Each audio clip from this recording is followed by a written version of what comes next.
اللهم صل على محمد وآل محمد.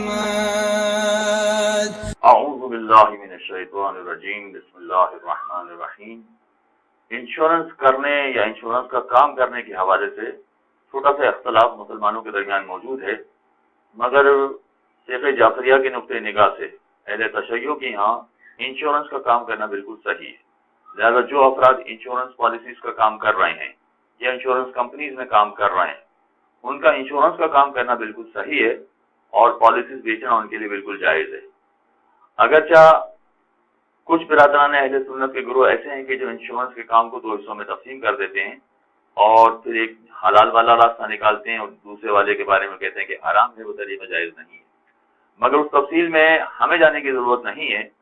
اہل تشیع کے یہاں ہر طرح کے انشورنس جائز ہے، یعنی سارے ہی انشورنس چونکہ جائز ہے تو اس کے دو حصے کرنے کی ضرورت نہیں پڑتی اس میں کہ ایک اسلامی انشورنس ہوتا ہے اور دوسرا غیر اسلامی انشورنس ہوتا ہے. اس کے دو حصے کرنے کی ضرورت نہیں ہے.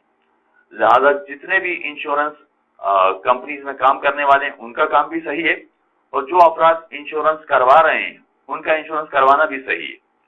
اور انشورنس کروانے کے حوالے سے لائف انشورنس ہے، زندگی کا بیمہ ہے، وہ بھی صحیح ہے.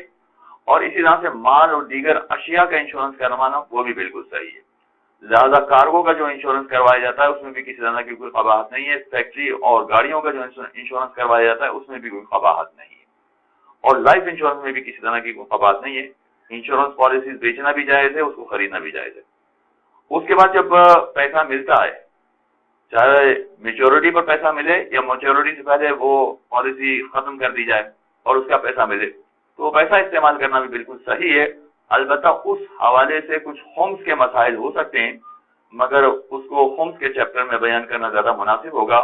انشورنس کے چیپٹر میں جہاں تک تعلق ہے تو انشورنس کی پالیسیز بھی صحیح ہے، اس کا پریمیم جو ملتا ہے وہ بھی صحیح ہے، اور آخر میں جو انشورنس پالیسی ختم ہو جاتی ہے اس کے عوض جو پیسہ ملتا ہے وہ پیسہ بھی بالکل صحیح ہے.